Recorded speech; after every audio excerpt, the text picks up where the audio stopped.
Assalamualaikum warahmatullahi wabarakatuh. Perkenalkan, nama saya Reza dengan NIM 4120065. Pada kesempatan kali ini saya akan mencoba menyampaikan materi tentang i'rab Al-Quran. Materi ini saya sampaikan bertujuan untuk menuntaskan tugas ujian tengah semester pada mata kuliah ilmu Al-Quran, ilmu i'rab Al-Quran. Selanjutnya kita masuk ke dalam pembahasannya, yaitu pembahasan i'rab Al-Quran. Yang pertama, definisi i'rab. I'rab adalah taghyiru awakhiril kalimi li ikhtilafil awamilid dakhilati 'alaiha lafzan aw takdiran. I'rab adalah perubahan akhir kalimat dikarenakan amil-amil yang berbeda yang masuk kepada lafaz tersebut atau kalimat tersebut. Baik itu perubahannya itu secara lafaz ataupun secara lahir atau secara lafziah ataupun secara takdiran atau yang kasat mata atau yang tidak nampak. Selanjutnya untuk definisi i'rabul Al-Quran, yaitu suatu ilmu yang membahas uraian susunan ayat yang didasarkan pada kaidah nahwu. Menurut Hasbi As-Siddiqi, ilmu yang menerangkan baris Al-Quran dan kedudukan lafaz dalam susunan kalimat. Untuk urgensi dari i'rab Al-Quran, yang pertama itu ilmu i'rab Al-Quran berfungsi untuk menjelaskan makna-makna Al-Quran, dan yang kedua tujuannya dibutuhkan sebagai alat untuk istinbat hukum syariat. Ketika seseorang salah dalam menyampaikan i'rab atau mengi'rabkan Al-Quran, maka dia akan berefek sendiri kepada hukum syariat yang akan dia dapatkan. Lalu yang ketiga, ilmu i'rab Al-Quran sangat berkaitan erat dengan ilmu qiraat, dan juga ilmu i'rab Al-Quran berkaitan erat dengan ilmu wakaf ataupun ibtida.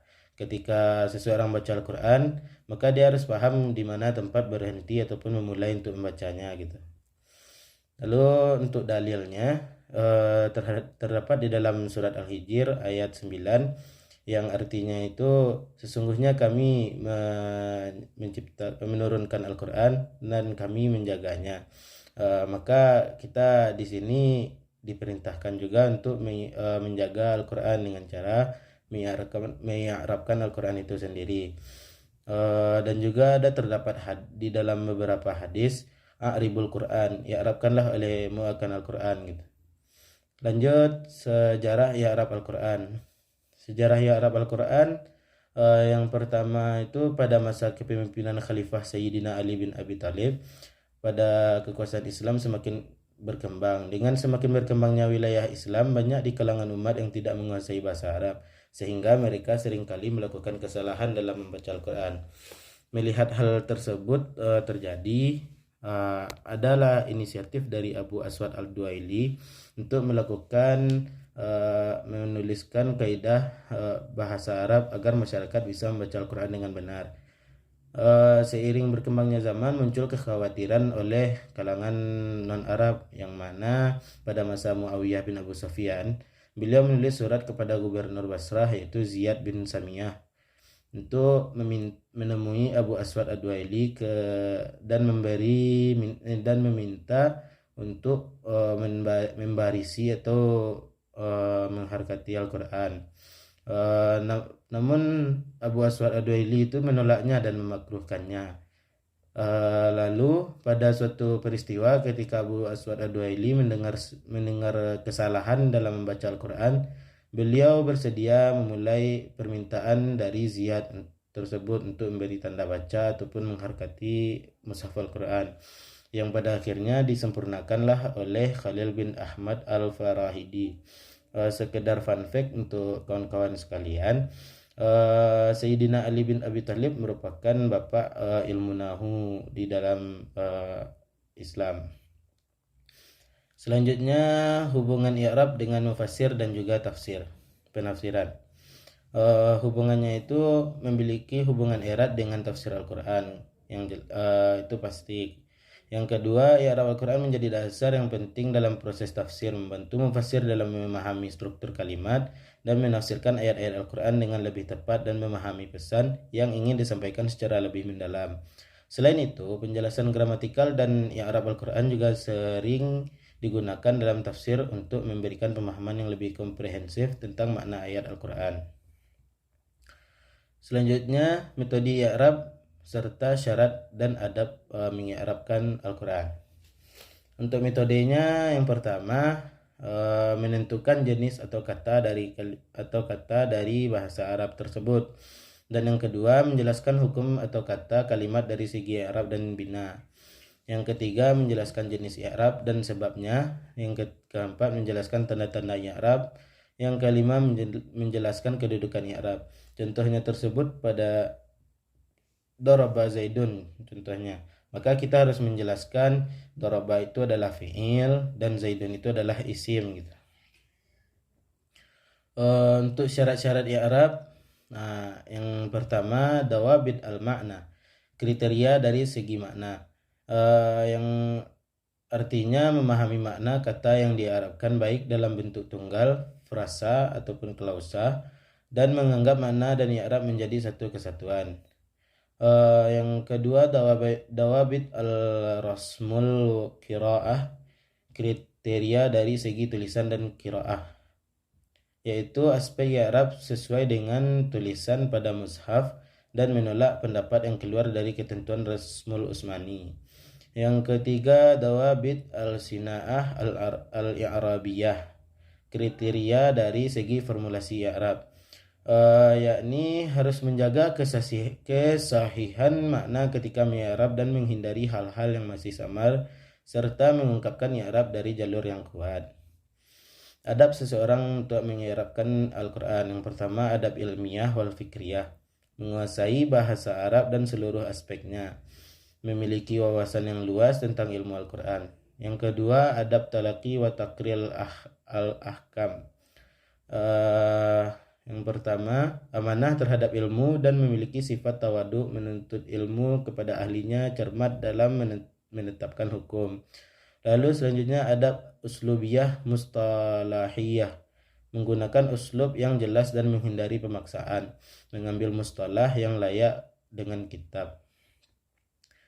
Untuk pembagian i'rab, itu ada 4. Yang pertama rafa, nasab, khafat, dan jazam.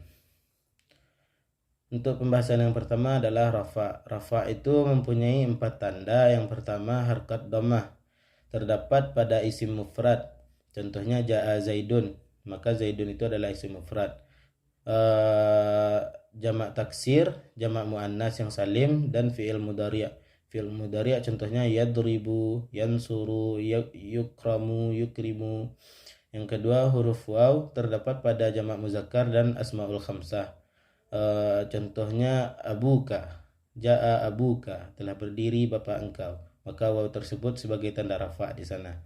Lalu yang ketiga huruf alif, terdapat pada isim tasniyah. Contohnya nasara muslimatun, telah menolong banyak orang muslim, maka alif pada muslimatun merupakan tanda rafa. Yang keempat huruf nun, terdapat pada fi'il mudhari' yang bertemu dengan dhamir sya'an atau alif tasniyah, waw jamak, dan ya muannas.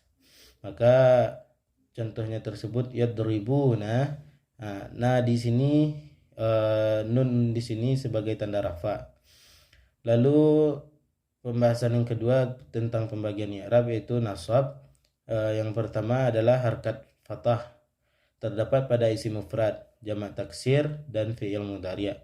Contohnya itu yadribu Zaidun amran, maka pada amran tersebut ada harkat fathah sebagai tanda nasab, dan fi'il mudhari' itu ayyadriba, maka fathah di situ bisa menjadi sebagai tanda nasab.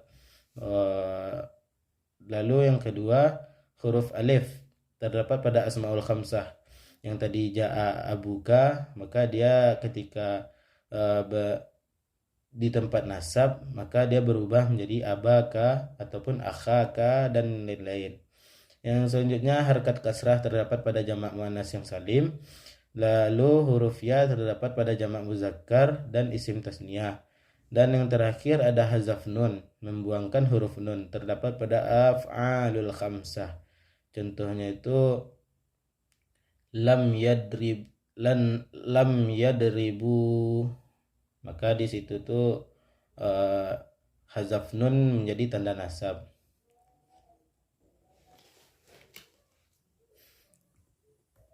Lalu yang ketiga khafat, ada harkat kasrah terdapat pada isim mufrad yang munsharif dan jamak muannas yang salim dan juga jamak taksir.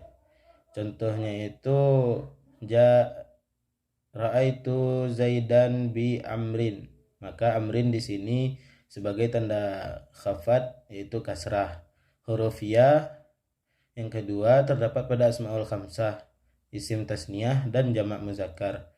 Dan yang ketiga harkat fathah, ciri-ciri khusus bertempat pada isim ghairu munsharif. Contohnya itu ahmada, ja'al fata, ahmada. Lalu pada pembahasan yang terakhir pada pembagian i'rab ada jazam. Jazam ini tandanya ada dua. Yang pertama itu sukun terdapat pada fi'il mudhari' yang sahih huruf akhirnya. Contohnya itu lam yadrib, lam yukrim. Lalu pada yang kedua hazaf ada dua macam, yaitu hazaf huruf ilat dan hazaf huruf nun, berada dalam dua bagian yaitu fi'il mudhari' yang mu'tal akhir dan af'alul khamsah. Mungkin hanya itu sedikit presentasi dari saya. Apabila ada kata-kata yang salah ataupun yang tidak tepat pada tempatnya, saya mohon maaf. Wabillahi taufiq wal hidayah. Wassalamualaikum warahmatullahi wabarakatuh.